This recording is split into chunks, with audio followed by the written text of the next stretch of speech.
beaucoup de problèmes. Donc, je suis allé à Dubaï parce que moi, je pensais que Dubaï, c'est comme l'Europe. Bon, maintenant, je suis arrivé à Dubaï. On habitait dans une chambre à Dubaï, à Dera, à 9 dans une chambre, sur les lits des hôpitaux. Vous connaissez les lits de l'hôpital là, non? On dormait à 9 dans une chambre. On était 7 Camerounais, un Guinéen et un Malien. Nous tous, on habitait dans ces chambres-là. Bon, quand ils sont arrivés, j'ai payé ma chambre pendant 7 mois. Donc, j'avais déjà payé ma chambre. Mais je n'avais pas d'argent. Je suis allé à Dubaï à cause du basket. Je suis allé à Dubaï parce que mes rêves, c'était d'être basketteur professionnel. Donc, me voilà ici maintenant arrivé à Dubaï. Mais ce qui est intéressant, c'est que avant que je ne quitte le Cameroun, je n'ai jamais joué au basket. Jamais. Jamais de la vie. Mais tout ce que je faisais, c'est que je travaillais 6 heures, 7 heures, 8 heures tous les jours. Bon, maintenant, je suis arrivé à Dubaï.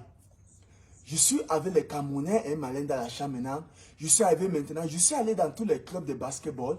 Tout le monde a refusé de me prendre parce qu'ils ont vu que moi, je ne sais pas bien jouer au basket. Bon, maintenant, je suis dans la chambre avec les Camerounais. Mon agent maintenant, quand j'avais l'argent, on préparait nous tous ensemble, on mangeait tous les jours ensemble. Chaque soir, on vivait comme une famille tous les jours ensemble. Maintenant, quand mon agent est fini, ils ont constaté que les clubs de basket ont refusé de me prendre parce qu'ils ont vu que je n'étais pas technique, mais je suis discipliné, je suis physique. Personne n'a refusé de me prendre. Maintenant, les Camerounais, qu'on vivait ensemble, ils ont commencé à refuser de préparer la nourriture à la maison parce que ils ont voulu que moi, je parte baiser les femmes. Parce que les gens dans la vie, je ne sais pas pourquoi, les gens pensent que si tu es un corps musclé, ça veut dire que tout ce que tu as fait, ça allait baiser les femmes. Moi, je ne sais pas. Ils ont dit qu'il faut que parte chercher les femmes. D'autres même venaient même avec les filles philippinos me proposer. Je refusais. Maintenant, vous connaissez Adera. Adera, comme c'est le centre de Dubaï du commerce. Donc, tous les Africains qui viennent de l'Afrique, qui viennent pour acheter les choses. Beaucoup de Camerounais, ils font ça. Donc, ils t'amènent dans la boutique. Ils t'amènent à gauche, à droite. Si tu achètes quelque chose, après, tu lui donnes de l'argent. Moi, j'ai refusé de faire ça. Je les ai dit que c'est impossible. Que moi, je crois en moi et à ma discipline et à Dieu. Je sais que Dieu va m'aider. Ils m'ont dit que bon, il n'y a pas de problème dans la vie. Chaque personne porte son sac à dos, que ce n'est pas eux qui m'ont fait venir à Dubaï. Donc maintenant, ils ont refusé de commencer à manger à la maison. Mes frères, ils ne mangeaient plus à la maison parce qu'ils ne veulent pas que je partage quelque chose avec eux. Maintenant, comme moi j'étais pauvre, je n'avais pas l'argent, au nom de Dieu qui m'a créé, je sortais tous les jours, je partais dans les supermarchés, je n'ai pas volé de la nourriture, je mets dans mon caleçon le riz blanc, je rentre à la maison, je prépare le riz blanc avec le piment. Je mangeais souvent une semaine, je mange le riz blanc avec le piment. Mais mes jours préférés, c'était les vendredis. Dieu bénit les musulmans parce que Dieu les bénit vraiment. Parce que les musulmans qui mangeaient les nourritures, ils versaient les nourritures par terre à Dera chaque vendredi. Après avoir prié, tu sais, les musulmans, ils mangent toujours en groupe. Les nourritures qui tombent par terre, les poulets, les demi-poulets là, je vais venir, je vais ramasser tout ça, je vais mettre dans un plastique noir, je vais rentrer à la maison, je vais nettoyer ça, je vais mettre dans le congélateur. On dort à 9 dans une chambre. C'est comme ça que moi je vivais. Je vivais comme ça au moins pendant plus de 6 mois. Tous les jours, c'est comme ça qu'ils vivaient. Mes frères camerounais, tout ce qu'ils me proposent, c'est qu'il faut qu'on parte ensemble. Je n'ai pas fait le gardiennage. Ils me disent que non, tu sais que tu n'es même pas talentueux. Nous, on est venus ici, là. Nous, on joue au football. On était tellement talentueux. Toi-même, toi, tu as grandi dans la rue. Tu penses que ça, c'est la rue ici. Ça, c'est Dubaï. Vos choses que vous faites dans la rue, ça peut pas se passer ici. Ah, mais pas moi ici, tout là avec eux. Tous les jours, je souffrais. Parfois, un jour, j'ai pris le bus parce que ce que je faisais, c'est que je ne pouvais pas aller dans un même supermarché 2 fois pour voler. Parce que quand j'entre dans un supermarché, ce qui est impressionnant, c'est que quand tu me vois, je marche, je suis très bien habillé, j'ai les bijoux en or sur moi, mais je n'ai même pas 5 francs.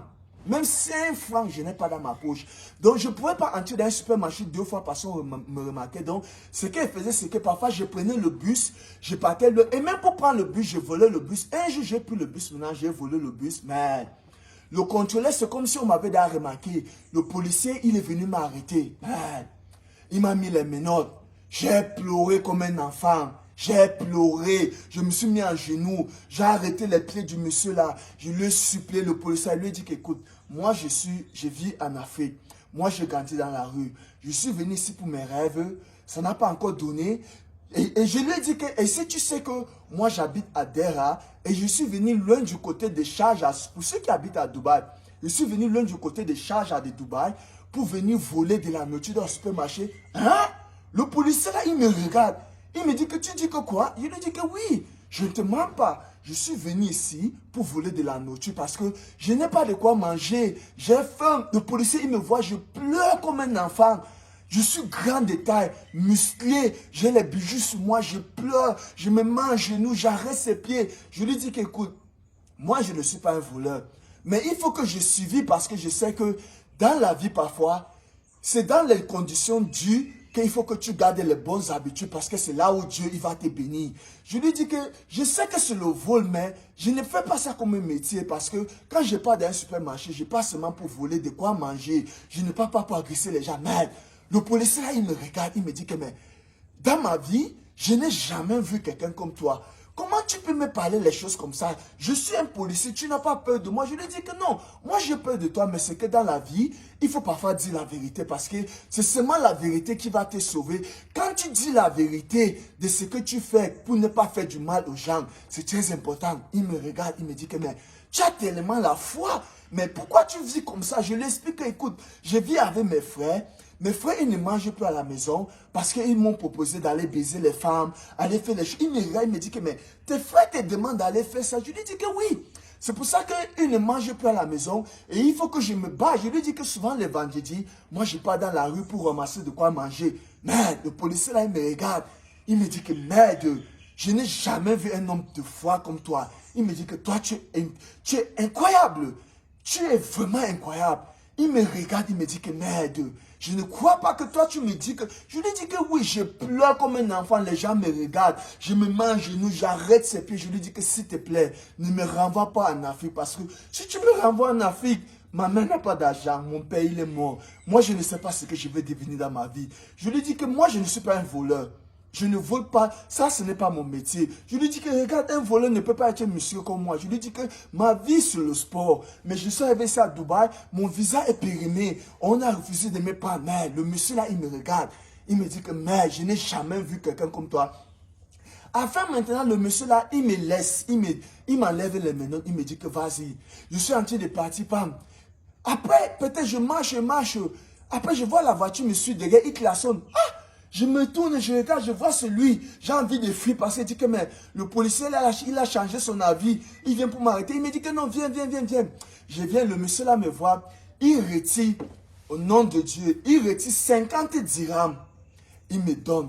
Il me dit que prends l'argent-ci. Il me dit que je te donne cet argent, pas pour t'encourager d'aller voler, mais je te donne cet argent parce que tu crois vraiment en toi. Il me dit que ça c'est vraiment très important dans la vie. Il me dit que dans la vie, c'est très important de croire en toi. Il me dit que, parce que tout ce que tu me parles là, il me dit que moi, je suis un homme qui croit en Dieu. Ok? Mais ce que tu fais, c'est mauvais. Mais ce qui te sauve, qui me fait que je prends mon argent pour te donner, c'est ta foi. Il me dit qu'il faut vraiment croire en ce que tu fais. Il me dit que j'aime ça. J'aime voir quelqu'un que, malgré toutes les difficultés de la vie, il ne lâche pas. Il cherche toujours à vouloir survivre. Il me dit que ça, c'est bien ça parce que moi, je n'ai pas vécu comme toi, mais j'ai lu ça dans le Coran. Il me dit que ça, c'est bien ce que tu fais. Il me dit que quand tu me dis que tu pars dans la rue, que Dieu bénit les musulmans, tu ramasses de la nourriture.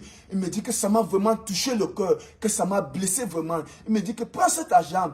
Va au supermarché, tu peux t'acheter de la nourriture, tu rentres à la maison. Il me dit que ne vole plus le bus, ok? Tu as compris? Je lui ai dit que oui. J'ai pris cet argent-là, je suis allé acheter de la nourriture, je suis rentré à la maison. Comme moi, je suis un homme que je me décourage jamais, j'ai toujours ma foi. Tous les jours, le club de basketball à Sharjah, que je suis d'abord allé là-bas, ils ont refusé de me prendre. Une autre fois encore que j'avais toujours faim, j'ai pris le bus. Cette fois-ci, j'avais peut-être même 10 dirhams qu'un un Guinéen m'avait donné. J'ai pris le bus. Je suis allé maintenant dans le club de Sharjah là parce que j'attendais. Je suis allé pour voir un peu le match de basket. Comme ça, la nuit tombe avant que je vais aller dans un autre supermarché pour aller voler de la nourriture. Me voilà, j'entre dans le club là. Le président de ce club là, il a un bruit de... Lui, il ne vient jamais là-bas parce que lui, il travaille dans son bruit de pétrole. C'est son petit frère qui gère le club du basket. Me voilà le jour-là, je viens. Le président du club, là, il est là ce jour-là. Il est en train, me voilà, je suis en train de marcher sur les gradins. Le président du club, il me regarde. De l'autre côté, il monte sur les gradins. Mais il commence à demander à les coachs que, mais c'est quel Américain là-bas qui est grand de taille, les muscles comme ça. Il me regarde, il regarde bien. Je vois comment il est en train de me guetter. Ils lui disent que, ah non, c'est pas un Américain, c'est un Camerounais. Et il n'a même pas les papiers. Il ne sait pas bien jouer au basket, mais il est tellement physique, mais il ne sait pas jouer au basket. Moi, ici, moi là-bas, non, je suis assis parce que je suis en train de perdre mon temps pour vouloir aller dans le supermarché pour voler de la nourriture. Après peut-être 30 minutes, je vois l'assistant du coach, il vient m'appeler que viens, je viens. Il me demande que tu as le visa. Je lui dis que non, je n'ai pas le visa. Il me dit que ah, ok. Je reste tout le monde là-bas, je suis assis. Après peut-être 50 minutes passées, ils sont tous en train de s'entraîner. Il m'appelle encore que je viens. Moi-même, je suis étonné que mais, le merci, qu'est-ce qui ne va pas aujourd'hui avec vous? Pourquoi vous m'appelez? Pourtant, je suis d'avenir si vous avez refusé de me prendre. Quand j'arrive maintenant là-bas, il me dit que le président du club veut te voir. Je lui dis qu'en bon, il me dit oui. Maintenant, je traverse de l'autre côté des gardens, j'entre là-bas. Il me regarde. Le président du club me regarde, il me dit que, mais toi, tu viens d'où? Je lui dis que je suis un Camerounais. Je lui explique mon histoire. Il lui dit que non, j'ai grandi dans la rue. Et je suis venu ici là pour me chercher, mais je n'ai pas le visa. On a refusé de me prendre. Il lui dit qu'il suis même venu d'ici. Il me dit que oui, les gens du club m'ont dit que tu dois venir ici. Il me dit que, mais est-ce que tu penses que tu peux jouer au basket? Je lui dis que oui. Il me dit que ok, va t'asseoir. Il me demande de rentrer au gradin. Je rentre au gradin, c'est assis. Maintenant, quand mon heure pour aller voler la nourriture dans le supermarché arrive, me voilà, je suis en train de vouloir aller au supermarché. Je suis en train de vouloir aller au supermarché. L'assistant du coach, il m'appelle encore. Là, c'est ma princesse aimée. So cool. Bonjour, madame. Go and run. Fais un peu le sport. Le président... L'assistant du coach, il m'appelle, il me demande de venir. Je viens maintenant, je traverse de l'autre côté. Il me demande que ton visa est périmé depuis quand? Je lui dis que non, mon visa est périmé depuis au moins plus de 8 mois. Il me dit que ok. Il me dit qu'à ce temps là-bas, je suis assis. Moi-même, je suis étonné seulement que mais, je suis seulement épris seulement Dieu que ah, Dieu aide-moi, il faut que les gens s'y. Après maintenant, le président est fini de s'entraîner, il m'appelle dans la salle. On entre dans la salle. Le président du club, il commence à parler en arabe avec son frère, avec les coachs. Moi, je suis là, mais moi, je suis seulement ébahi que mais les gens s'y sont en train de parler que de quoi? Ils parlaient entre eux. Après, maintenant, ils se tournent. Mais je vois son frère, il n'est pas trop content. Mais le président, il ne fait qu'insister. Mais moi, je ne comprends rien de tout ce qu'il parle. Après, maintenant, il me demande, l'assistant du coach me demande que bon, reviens demain ici avec ton passeport. Je lui dis qu'il n'y a pas de problème. Je sors maintenant. Moi, je suis en train de prendre ma route pour aller, moi, dans le supermarché, pour aller voler de la nourriture, pour rentrer à la maison. Dans le parking que je suis en train de partir, je comprends comment quelqu'un klaxonne. Madame, continue à do your workout. Je comprends comment quelqu'un klaxonne la voiture. Pom, pom, pom, pom. Je me regarde. Il baisse les vitres. Je veux voir sur le président du club. Il me demande de venir. Je viens. Le président du club, il me dit qu'écoute, moi, je ne vis pas ici. Je n'ai pas l'habitude de venir ici, mais c'est comme si c'est Dieu qui m'a envoyé ici, là, aujourd'hui pour toi. Parce que moi, je t'aime beaucoup. J'aime ton énergie. J'aime ta foi. Et j'aime la façon que tu es fier de ce que tu es, que tu me parles, tu me dis que tu as grandi dans la rue, donc tu es ouvert avec toi-même et tu as confiance en toi. Il me dit que c'est ta confiance en toi qui me fait que j'ai demandé que on te prend, on va te former avec les juniors. Parce que comme tu es physique, parce que l'assistant du coach a dit qu'il peut faire quelque chose avec toi. Le président du club me dit que bon, le président du club, il envoie ses mains dans sa poche. Il retire 5000 dirhams, il me donne. God bless. Il faut avoir la foi dans la vie. Il faut toujours croire ce que tu fais. Il retire 5000 dirhams, il me donne. Il me dit que prends cet argent. Moi, je vais te payer de ma poche, ok? Va, tu vas t'acheter quelques paires de tennis et quelques habits. Tu reviens ici, là. Il me dit que j'aime ta foi. J'aime ta détermination.